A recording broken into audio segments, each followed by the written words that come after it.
Guys, what's up? Dan here at ElkShape. Today, have you ever wanted to know how to actually sharpen your knife proper? We're gonna teach you how to do that today. And we'll give you a quick sneak peek at behind the scenes of Buck Knives if you ever want to get your knife sharpened at the factory. You can do that. We're also going to talk about vector arrows today. These guys have been hitting the scene. They're out of Wisconsin. A lot of my friends are using them. I've heard a lot of noise. We are going to mess with them today. We're going to unbox them. We're going to check them out. Jake ran them. He'll talk about them. And we're going to build a few of them here in-house all today. Hey, going to Buck Knives today. I'm getting my skinning knife, my deboning knife resharpened at the factory, and we'll give you a little sneak peek. Here we go.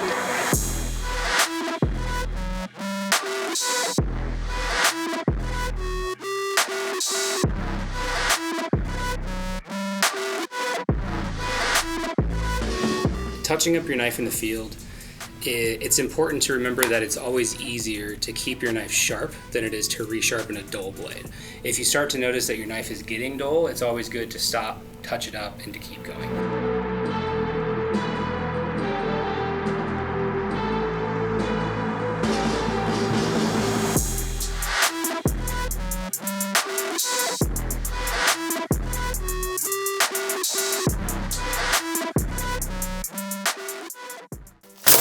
I've evolved so many times. I've gone full metal jackets, Easton Axis match grade. I've tinkered with Black Eagles. Those were great. Air Strikes from Gold Tip. All sorts of cool companies. Victory, been really stoked on Rip TKOs, like massively stoked on them. I tried their Extreme Velocities as well. I shot an antelope with their Extreme Velocity this year, and all cool, but the Rip TKOs I keep coming back to. They're just made really well. Then these guys out of Wisconsin, Vector, ZMR, the spine on these is 325, and then they have these little outsert systems, and then they have a 4 fletch with a 2.5 degree offset, and it comes with the wrap and everything. And their whole deal is you put in your specs into their website, and like your bow poundage, your weight, they'll do all the hard work, and then instead of just going to like an archery shop and buying, you can skip some steps of arrow building, and then they can basically like send them exactly to your specs, to your door, ready to go. So that's a good option if you're not into arrow building or you don't have the capacity, like just the time resource to do this thing, and that's fine if you don't. Not everyone has that much time and you want it done right, this would be good. The other thing is, and I'll have Jake talk about these, is he ran these arrows this year for his elk setup, so I want to know what his thoughts were. With the sharpener stick that we have, we definitely don't want to go to the coarse edge because that's going to remove a lot of material. So we're going to start with the medium. And so as we push it, we'll essentially be forcing the steel back in, maintaining as much integrity in the blade edge as we can without drawing it out like a really fine piece of material. You'll set the knife up here and you want to try to feel for that edge, wherever the edge of the actual sharpening portion is. Generally it's going to be about 15 to 20 degrees depending on the piece itself, but you can kind of feel the edge, how it touches on that side. Always start on the back, and then you're going to, with just gentle pressure, and you're going to make a consistent motion all the way back and then down towards the edge of the blade. So you want to end, so that one motion, you want to draw back and end towards the tip of the blade. And you're going to repeat this process, about 5 passes on each side. And then you're going to switch to the other side. And without moving your hand position, you can start up here, unless you're left-handed, you can swap around, and you're going to make the same pass, drawing into it.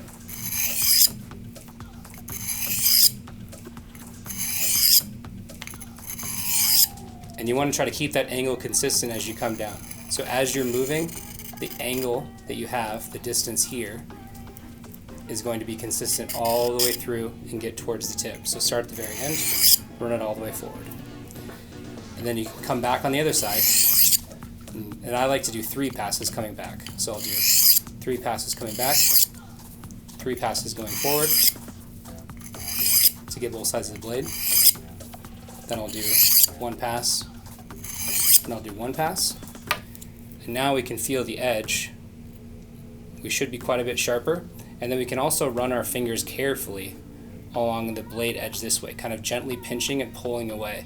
And we're feeling to see if there's any kind of a burr on it. And if you feel any kind of like heavy burr on one side, that means you put too much pressure on one side of the blade versus the other.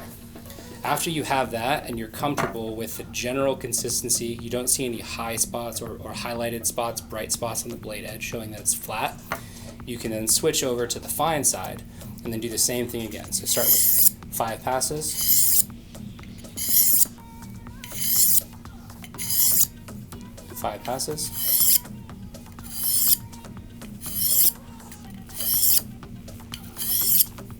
come back and do 3,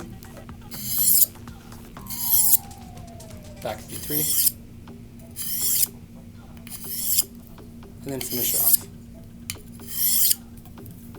So now you're going to have a little bit of material on there. Gently just take that material away and then just go ahead and feel that edge again. And you can see how well it actually came up. So you'll notice too on the blade, and you can tell if you got your angle right, because you'll see the actual edge that was sharpened on here. The material you just removed is going to be a bright silver, and the material that has been there before that you've used will have a little bit of oxidization on it, some more wear to it.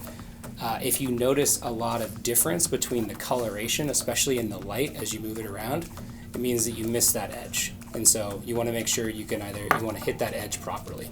The Skinner, this thing has been awesome. So flawlessly 4 bears this year. Nice. And not all mine, but hey, it still went through 4 animals it went this year. through 4, That's great. and I didn't, notoriously I used to poke holes where I didn't want them with a scalpel, or put a scalpel all the way in my hand. And I'm still numb, by the way, from that. But the key for me was like really proud of the skin jobs we did, because you don't want holes where you don't want them on bear hides. And they're very thin skinned. And then this is just fast. It's really fast for getting the skin removed. I think everyone's got to have this particular type of angle. Why do I love this so much? Like, what is it that's just allowing the performance? So the 113s, it's a great overall knife because it's the perfect size for your hand, and it kind of has like a natural contour to it. And so when you think about like organic shapes, is you have this nice smooth curve going onto it where you don't necessarily with this knife. They both have separate purposes, and they both have advantages to what they do. But this knife here with a nice smooth contour kind of works as an extension. And if you think about when you're actually going through and skinning, you're making kind of circular cuts in a way, or you're making smooth kind of like sweeping cuts with it. And so having something that already kind of has that smooth curve to it is it just makes the process a lot simpler overall, and it's more intuitive when you're doing it. You don't have to think as much like, how am I going to adapt this angle to fit that space? Plus you have a nice big blade or a big belly here on the blade, and being hollow ground, it gives you a really good slicing capability overall. I mean, this isn't going to be something you baton with, but it's going to be for skinning out bear, right? It's going to be a great knife for that. Plus with the size, you can get up and you can choke right up here towards the tip. And then as you're coming through, if you allow your finger to be a little bit proud, you don't have to worry about poking through that end. If you had more of a traditional drop point style blade that didn't have as much of a pull up, I guess, here at the end where you get this stronger point, then you would run into more issues with poking through the skin. But having it up here, you can make that same kind of like sweeping motion and then not have to worry about it going through the skin. All right, guys, Vector Arrows reached out to us. We love testing products out. Arrows are one of those things we're always going to be testing, whether it is the spine, the diameter of the arrow, how consistent they are, how they fly. All those things are something we're going to be testing out. Long term, that's always going to be changing. I got a set of these arrows just before elk season. So let me run you down the setup. This is a 4mm shaft. The insert-outsert goes out to standard size. That is huge for me. So I can put regular broadheads on. I don't have to get some special broadheads. I can get stuff that I already have, throw on the front of these arrows.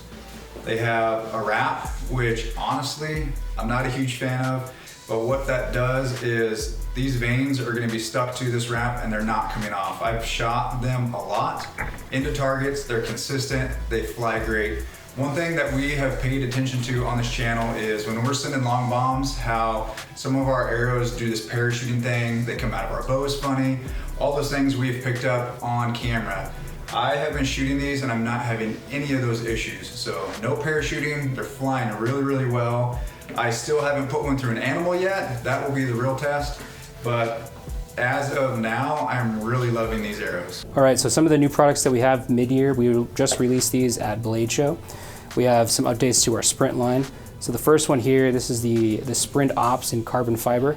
So you have a marble carbon fiber finish to it, all blacked out hardware, Cerakoted. The flipper design, and we have new blade shape. This is a modified or like a reverse Tonto style blade shape, so you keep this nice smooth cutting surface, hollow ground cutting surface. Makes buck just a good sharpening or a good sharp blade overall. And then you retain a lot of this tip strength up to the end, so you can pierce a lot easier with this blade versus some of the others, so in terms of overall strength. Still uses the same liner lock system. Ball bearings on the inside, pops open really easy with the back flipper. And just a smooth, buttery knife overall. My favorite. This is the OD green or the green canvas micarta finish. Gives kind of like more of a natural carbon fiber or canvas micarta finish. Same blade shape, same mechanism stack with the ball bearing flippers on the inside, same blacked out hardware, making it nice and clean. So also new this year, we have, just like our full size knives, we have mini versions of our deploys. So this little guy here is the mini deploy. It is a push button automatic knife, aluminum frame with sniper gray Cerakote finish, all blacked out hardware, open design, red push button auto, snaps open super fast, just under 2 inches on the blade. So this does make it California legal. Armor black finish on the blade, Cerakote as well. And the other one we have, this is the mini deploy again in the burnt bronze finish with the tungsten gray Cerakote blade. All blacked out hardware, black button as opposed to the red button on the armor black and sniper gray finish. Great little knives. So new this year, we have our deploy series. This is a push button automatic knife from Buck. We make this all in-house. Aluminum handles, sniper gray finish, black Cerakote blade, has an integrated safety lock. So just pull the safety back, push the button to fire it. It locks in place at that point. If you want, you can actually lock this again and the button won't even allow you to release. Or you can unlock it, release the blade, lock it, and then it won't fire on you. Or push the blade, fire it. Sniper gray with a black Cerakote blade, also available in a burnt bronze finish. All blacked out hardware, so black button, black hardware on the back. Same locking mechanism. Tungsten metallic finish, Cerakote on the blade itself. Running 154 cm steel. They'll be available here the first part of July. All right, guys, so we had Ryan from Buck Knife show you how to sharpen their knives in the field. That's super important to me. I like fixed blades, especially having a skinner and a deboning knife. The factory sharpening, obviously there's not much we can really record there audio-wise because those machines are loud, but man, was that awesome. I think it's worth your while in the off season to send your blades to Buck Knife, have them do the sharpening. It's unmatched and they literally come back like good as new, if not better. So consider that. If you live in the area, obviously just drive by and you can wait for them or they'll ship them back to you. So we're gonna look at Vector arrows. We kind of already gave you a quick introduction to them. These are like the 325s and the 300s. I had them just send me shafts because I wanted to build my own. These are the ZMR 300s. A lot of guys will ask us what spine should they use. They'll message me on Instagram, email me their specs. I'll just tell you guys, if you're not sure if your arrow's stiff enough, in my opinion, go down one. I'd rather be too stiff than not stiff enough, if you know what I mean. This is what they were running, the 4-vein, only offset to the right with the T2i, I think it's called. Not anymore. This is gonna be more of what you can expect. And off the website, if you order off ElkShape.com, you guys are gonna be able to run ElkShape veins and you're gonna be able to pick an offset of right or left. And the offset sweet spot's still about 2.5 degrees. It's not gonna be that crazy helical that we've been known for in the past. I do like that crazy helical for like 50, 60 and under type fixed broadhead shots. But man, at Total Archery Challenge, anything past 60, 70 yards, we're seeing parachuting with that max helical. And if that's a concern of yours, which it could be, you probably want to just go with the standard offset. This is what Jake just got. Now they don't have the ElkShape logo, but these are going to be the AEE Hybrid 26s, 4-vein, offset to the left or right. Looks like Jake went to the right. He's again got the ZMR 300s, 0.0015, so very straight, 4 mil. This is what he's testing and tinkering with. We're gonna break down the insert system and we're gonna test this system. I wanna know, do these come out if you shoot into a bag target? Or do these bend real easy? Like, we're gonna shoot you straight, but I'm telling you right now, I'm pretty stoked on Vector. This could be the new arrow for us in 2023. We're gonna build our own today. Let's go build some. Let's talk about components real quick. These are 4mm arrows, so we want some sort of adapter that can help us run standard 204 type broadheads, which is what we do. This is a last chance scale, 35 on the nose, 35 on the nose. One other option you can do with a 4mm build that I definitely approve is Easton makes a titanium. So this is gonna stick out, so the shaft's gonna go over and stick out. I'll show you a better view of that. That's 55 grains, maybe you want something. I mean, titanium's hard to beat. With that being said, I'm gonna measure my carbon to carbon. Now this is the arrow that I've been running. So it's a TKO. I'm gonna go right to the end of the carbon and to the end of the carbon componentry from Gold Tip. These are the Trad 600s. These are for 204 diameter. These are stainless steel. This is a ZMR 300 spine, carbon to carbon. These were built for me. Carbon to carbon, these are 25-25, so just 1 inch longer.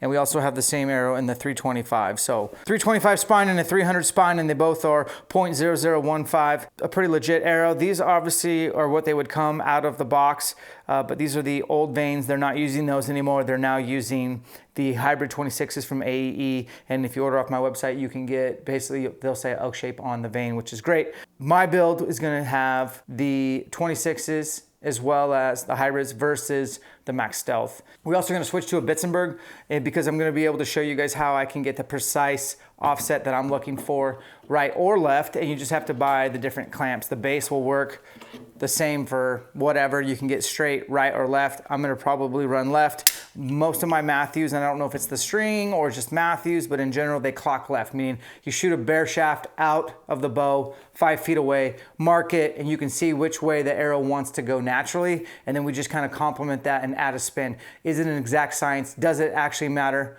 I'm not convinced either way, but that's what we're gonna do, and that's what we've been doing, and we like what we've been doing. So these guys went ahead and did a silver Sharpie mark. We're gonna assume that's the stiffest spot of the arrow, the stiffest part or the stiffest spine, where it's gonna flex the least on that side. And all that is to help you when you're fletching, so that all your arrows are consistent across the board on the way that you orient your vanes, so you have the same starting point. We all want the same flight characteristics between arrow to arrow. That's all we're doing. I'm not a huge bare shaft tune guy. I just skip to the end, throw a broadhead on. I like to tune with vanes on it. Everyone's a little bit different, but to me, that's what I've done, and that's what seems to work for me. So we're gonna cut these arrows a little bit longer to match what they've already built for me. So it'll be 25.25 carbon to carbon, and then we'll figure out, which nocks to run. Are we gonna run these nocks they sent? I'm not sure. I got a couple more packages to look at and decipher what we're gonna run. One thing, this saw, Cabela's, it's a pretty good saw. It's gonna be rotating this way, so I'm gonna be spinning my arrow with my hand as I cut that way. Most important or overlooked part of cutting your own arrows is you gotta cut them square, or you're gonna it doesn't matter what you do, it's gonna be almost impossible to get them square. So we really wanna do a bang up job here. So when we take out the G5 tool and we just do the finishing touches, it's super square. That's gonna make sure the wobbles are minimized. Arrows with broadheads are gonna be flying really well.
Spitzenberg is the first jig I ever started using. Obviously went to the Arizona Easy jigs. Those Easy Fletches are awesome. They give you a credible helical, I don't even know, like 5-6 degree.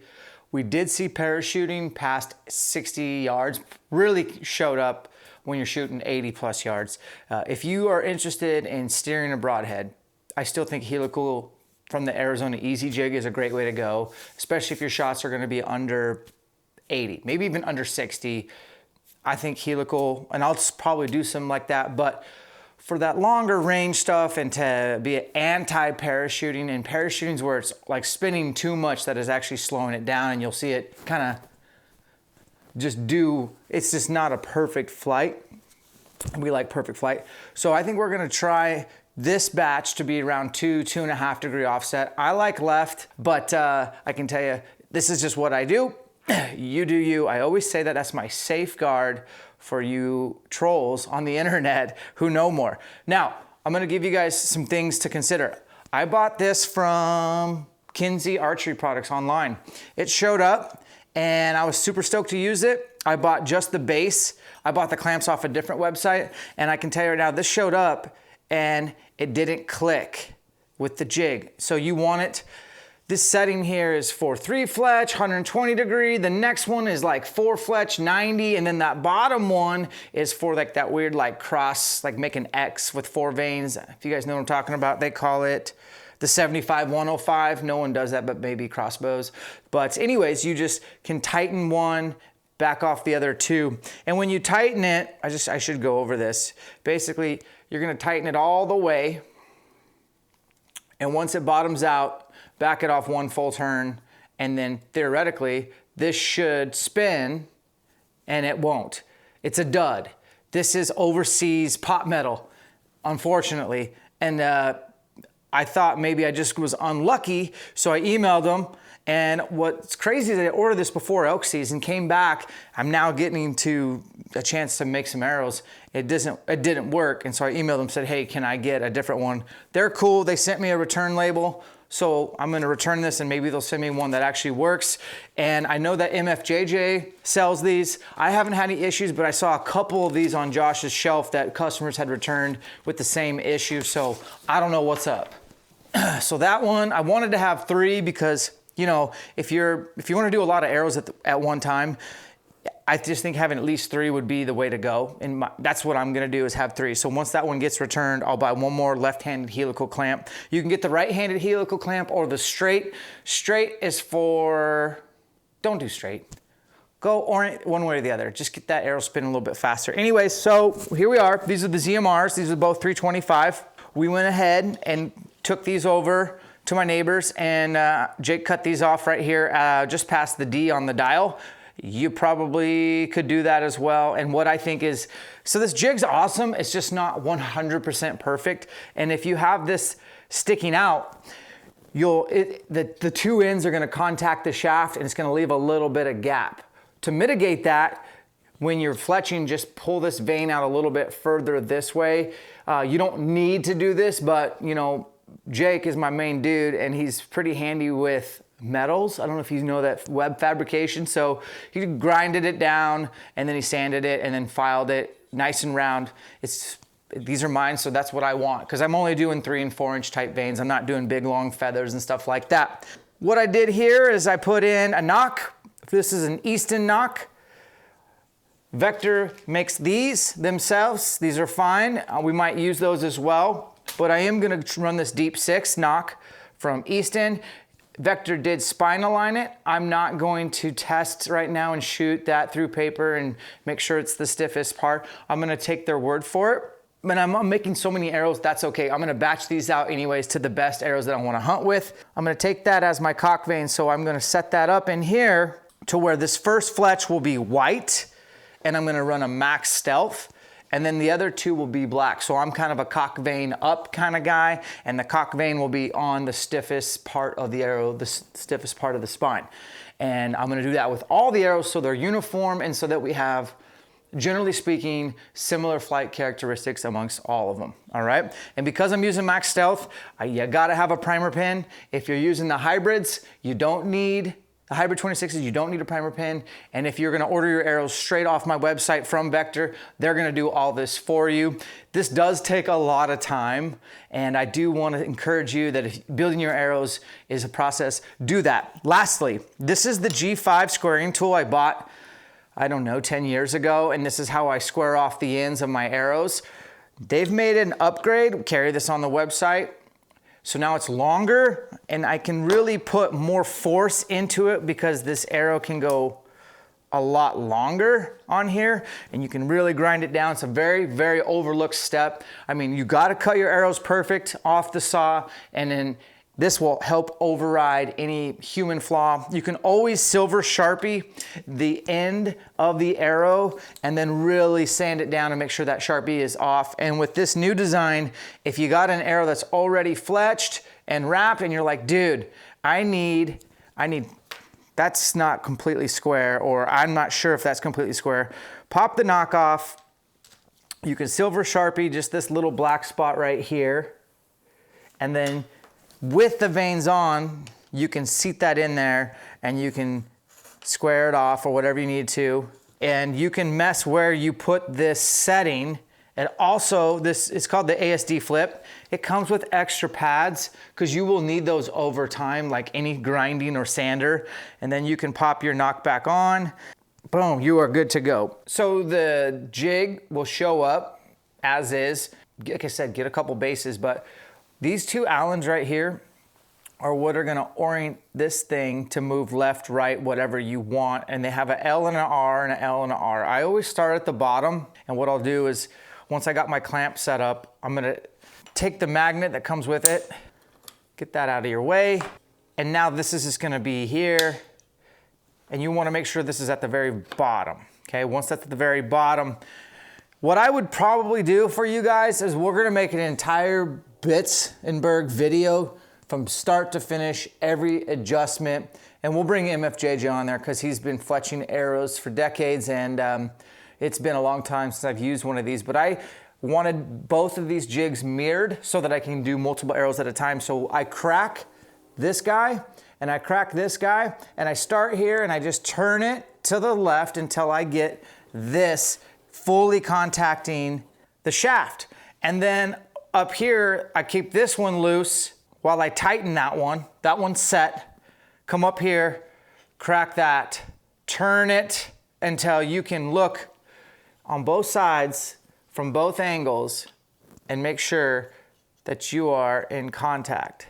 Now, once I got that to my liking, I'm gonna do it right now, y'all. I'm gonna take the primer, give it a shake. Make sure your primer pin is putting out juice. It is. All you gotta do is just run it down there. I don't even wait. Put the glue on. I start on both ends, give it a quick little, make sure I got a dab on both, dab in the middle, and just kind of work your way down. Less is more when it comes to glue. Then make sure that you're clicked in, so I'm just gonna, there's my click. My thread's in at 120 degrees. I'm gonna hit the bottom. And so I'm basically pulling, pushing at the same time, making sure I'm getting that vein smashed down on the bottom. Open your clamp.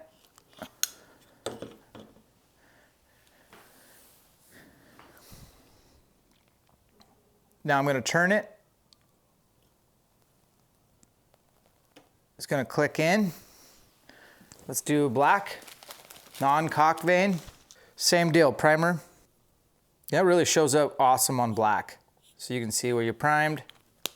Take your glue, and I'm going to probably just, before I glue it, I got that black indicator that I've Sharpied. This is literally 3 times as slow as the Arizona Easy jig. So if you don't mind a crazy helical, I would go with the Arizona Easy Fletch, and you can go left or right. And I know we've sold so many of those, and I've always had like 3 or 4, and I can do a dozen arrows in minutes Whereas this is just gonna take a little bit more time. That's why I'm kind of getting reacquainted with the bits, and I'll get better, and then I'll have 3 and I'll be just cranking out arrows. This still isn't the absolute sweet spot. I can tell like I'm having to really put some mustard to make sure the vein, so I gotta make some tiny hair adjustments to get this thing super dope to where it's just like wham bam, thank you ma'am. I'm gonna put a dab of just a bead of glue on the very ends, and most importantly on the front. You can use a Q-tip or whatever to wipe off any excess glue. I was pretty frugal on my glue, so I don't have a ton of leftover. Yeah. So that's our first one. Now let's look at this front end componentry. We have the choice of 35, let's weigh that, 270 with the vanes, no wrap, the Easton knock, and the grain per inch on the ZMRs, I'm not sure, but that's 325 spine. So plus a 35 aluminum outsert plus 125 broadhead would put us at 430. If we went with the 55 grain, it would put us at 450. If you had the choice between, this is just me, if you wanted to go with aluminum 35 grain, the total weight would be 430. But if we want to bump up to the 55, now we're talking titanium, and my total weight will be 450. So this would go right over the top, and we'd have ourselves a 450 grain arrow with the max stealth, helical to the left, nothing crazy. This is gonna be what we're gonna do. Now, what do I wanna glue with this? Pretty much Max Bond. It's a vein adhesive, but I've used it on archery components and it's worked out really well for me. It's basically a super glue. You could do epoxy. I don't think that's necessary. So let's just glue one right now while we're waiting. This covers up, this much of the arrow, 1/2 inch. So we're gonna just glue this much of the arrow. Jake had an idea. You could just hot melt it as well. A lot of guys do hot melt. I've never gotten really into hot melting. I kind of want to. How many of you guys are doing hot melt type stuff? My buddy Aaron Snyder, he hot melts everything, including like getting the broadhead, the whole component. So he doesn't even use fill points. He'll just hot melt his setup right in there. So make sure you clean up any excess glue, and then we'll just see how this stands the test of time going into targets and whatnot. I'd say the only concern I have with this system right now, and this isn't gonna affect me, is the bag targets. If you guys noticed, I got rid of almost all my bag targets. I had Morels. We did those videos on how to build the tower for the bag target. I'll link it right there. It's a good video. We bought all that stuff when lumber was really expensive, but the 365 is where it's at, man, because this will go through and pull out easy, whereas a bag target, this could nip your, componentry. And that's always been my biggest concern with anything 4mm is having this extra stuff up front and having it get bent or dinged or just stuck in targets. Worst thing ever. So this is our final arrow. I only have, 47 to go? I'm pretty stoked about this, guys. So more to come on this. Obviously, we're just showing you every step along the way. Again, I'm promising you an entire video on Bitzenbergs, start to finish, how to get them dialed to what you need so that you too can go back off your helical a little bit if you've been doing the crazy helical and you get parachuting too. And then if you don't shoot that far and parachuting doesn't bother you, then obviously it still works. We've had a great year. You can do the arrows on an easy jig and be done with the Mini Max in seconds, or a little bit longer process with the Bitzenberg. We're gonna carry both on the website just because we think this is awesome. Appreciate you guys. Thanks for watching. Tap the like, sub, tell a friend. We'll catch you on the next one.